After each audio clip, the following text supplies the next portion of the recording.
Chapter 4 Nature and Attitude Based on Varnāśrama Dharma. Śrī Gajanan Prabhu says, it is through fulfillment of duties as prescribed for the different stages of life, Varnāśrama Dharma. Firstly, for the Gṛhastha or the householder, his countenance and intellect should be without ego and possessiveness.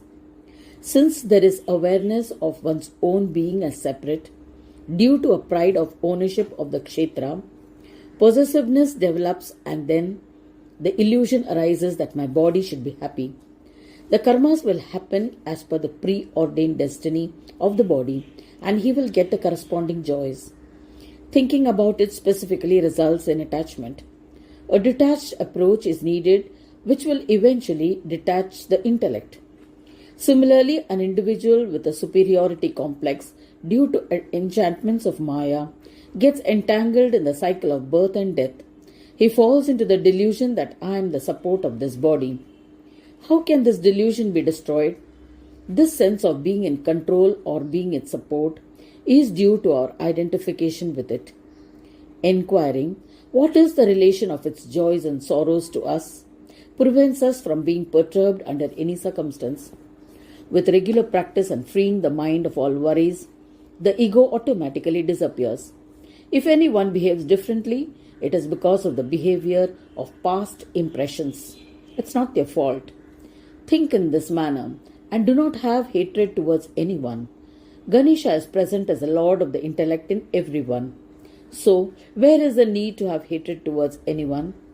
One should have a favorable attitude towards all living beings, relieve them of pain as per their capabilities, and share the knowledge and understanding for their evolution and upliftment according to the eligibility and capacity of the people. Dualities such as gain or loss, joys and sorrows, respects or insult, etc. are only for the body. They have no relation to the Atman whatsoever. With this understanding, one should remain equanimous in all situations. When this state is achieved with regular application and practice, the best of devotees attain the state of supraconscious meditative union. The dualities that we come across in daily life are in relation to the body, not the Atman. The main thing is to understand this and move on and observe it with awareness. The householder sadhaks are constantly on the lookout for a leadership lifestyle which involves rules of conduct, punishment and behavior. While observing all this, there may be a fear of punishment. Everyone is alert about their swadharma. Kings like Janak or Munis like Kashyapa and others accomplished great things in this world. It is true that they accomplished all those things, but no harm was caused to their actualized state. Many times, the offerings in the Homa involve medicinal plants, but the actions of Brahmins who cut them are not considered as sin. So there should be no misgiving towards anybody. In short, a householder who accepts his situation and goes about his work is dear to me. He then speaks about the state of a brahmachari sadhak, a celibate youth, and a vanaprasthashram sadhak, a householder who has exiled himself to spend time in the forest in contemplation in the next shloka. Yam vikshana bhayam yati janastasman cha swayam udvegabhi kopamadbhi rahitoya same priyaha. After the thread ceremony, a seeker of brahmachari ashram should go and stay at his guru's house for the study of the Vedas. For daily sustenance, he has to collect alms and offer them to his guru. If the guru permits, he eats, otherwise he remains hungry. He should abstain from connecting with women and not get into any situation where there will be a fall of semen. If due to some reason there is a fall of semen, then one should immediately have a bath and chant the Gayatri Mantra 1008 times. Daily after the morning evacuation and freshening up, one should have a bath and do the morning Sandhya Vandanam by chanting the Gayatri Mantra 500 times. Similarly, he should chant the Gayatri Mantra 500 times in the afternoon and 500 times in the evening. One should maintain this discipline every day. The second necessity is offering of dry twigs of certain plants in the sacrificial fire and Agni worship both in the morning and evening. The sadhak who has adopted the brahmachari ashram has no emotional connection with his kith and kin, nor does he participate in any mourning. He should follow the discipline of the brahmachari ashram dharma for 12 years and complete the study of Vedas and Shastras. At the conclusion of the study, he should offer Guru Dakshina as per his Guru's wishes, take his permission to proceed to the Gṛhastha Dharma, the stage of a householder. Alternatively, the sadhak can adopt the Vanaprasthashram or take to sannyas or remain with the resolution of the brahmachari as per his mental disposition. For the study of Vedas, it is necessary to be a brahmachari, and he may continue as a celibate sadhak as per his desire. I have already told you about the dharma of a householder. Now I shall tell you about Vanaprasthashrama Dharma. Vanaprasthashrama. After carrying on the duties of a householder till the age of 50, a sadhak can accept the Vanaprasthashram of exiling oneself to the forests to lead a life of contemplation. At that time, if he has a son, he could keep his wife under his care or his brother's care, or if the wife desires to join him, they can accept it together. In the forest, one should do different kinds of penance while living on fruits, roots, and leaves. The sadhak should make daily oblations to the sacrificial fire. There should be no sexual relations with one's wife. The most important forms of penance are the Panchagni spiritual practice during summers, in water during winters, and sitting in the rain during monsoons. You can also offer fruits and roots to guests. After following the Vanaprastha ashram till the age of 70, the sadhak can take to sannyas ashram. The yogic practices can go up to the state of asipada in meditative union. The presence of such a person is reassuring and free of any fear whatsoever. There is a satisfaction in knowing that such a person cannot do any harm to us, and he too is not afraid of anyone, as he has given up all kinds of duality.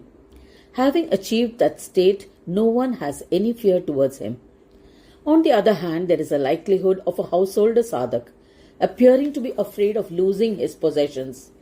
But this does not cause any agony to him. These people also avoid substances which cause agitation, fear, or anger. Such devotees are dear to me. Ripo mitreta garhayam stutau shoke samassamuta mauni nishchaladhi bhaktir asanga sacha me priyaha. After attaining superconscious meditative union, through concentrated focus of mind and actualizing it completely, the sadhak moves on to the practice of giving up obstruction. That is, when he begins to understand the Asipada Yoga, which involves the practice of meditative union, after the causal matter has been absorbed and the Tattvamasi has disappeared. The state of sannyasi sadhaks is of 4 types. Their state is equanimous in all situations. The equally adverse temporary feelings experienced everywhere are due to the illusory maya and are temporary. Therefore, enemy or friend, abuse or praise, happiness or sorrow do not bother them. They also do not entertain any thought of favor or disfavor towards anyone. They have an equanimous feeling for everything. There is no worry left in their mental, vital consciousness substance. The sadhak easily practices silence wherever he is. His state is the yoga of enlightened peace. Such a person is devoid of all connections and is therefore always disinterested. He is very dear to me. Only a brahmachari and a vanaprasth have to do karma, but sannyasis are detached and disinterested. They do these things to attain me, and so all are dear to me. Their eligibility or non-eligibility is determined in the light of their devotion to me. Samshilayati yaschainam upadesham maya kritam samvadya sarvalokeshu muktatma me priya sada.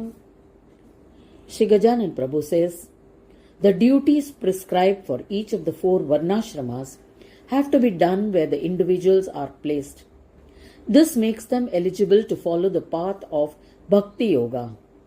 Such deserving seekers who understand and digest my instructions become eligible to be Purna Yogis.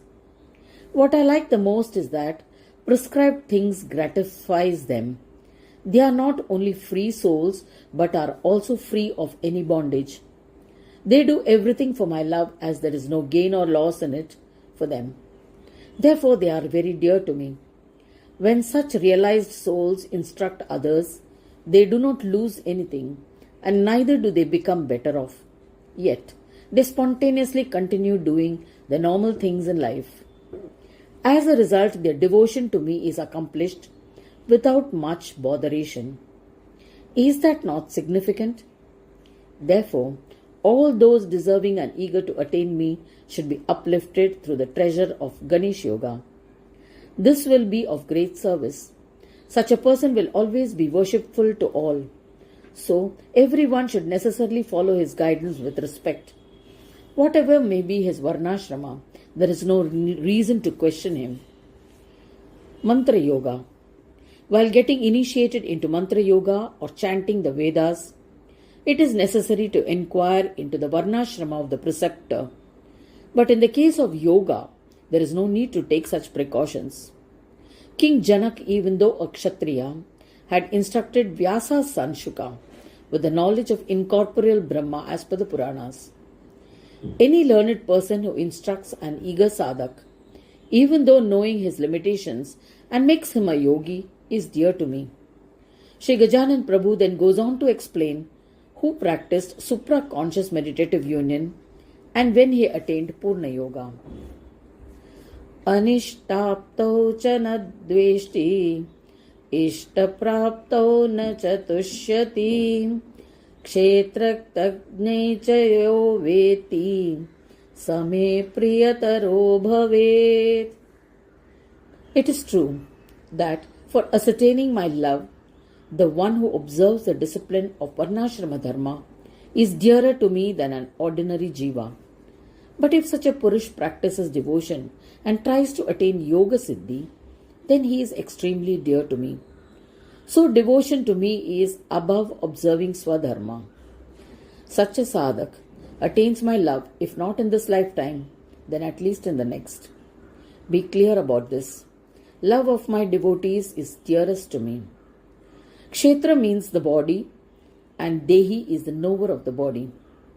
One who has attained the knowledge of both, or rather, who has attained the discriminatory features of both, should understand how Atman is distinct from both. Then alone can he attain the Asipada meditative union or the supra-conscious meditative union. One who has attained the knowledge is the best of my devotees and therefore dear to me. His condition is that he is neither happy on getting what he desires, nor does he feel depressed or experiencing unpleasant incidents. He has no hatred towards anything, as he knows that it is all part of the kshetra. The true knower of the kshetra has no connection whatsoever with it. His intellect is convinced and certain about it. Being free of all worries and having a balanced mental vital consciousness substance is always the first mark of Yoga Siddha. Therefore, King Varenya, Sa me priyatari bhavet, meaning such a yogi is extremely dear to me. To attain Yoga Siddhi, he doesn't even care about the people closest to him, nor himself either. Then why will I not like him? The truth is that I too give up everything and become subservient to him. The gist is that the way a person likes me will be the extent to which he will be liked by me. On the other hand, if anyone abuses me, then I too will hate him. And to one who does not hate me, nor does love me, I too respond similarly to them. This is very natural. My devotee is mad about me. That is why I too am mad about him. This is the end of chapter 4.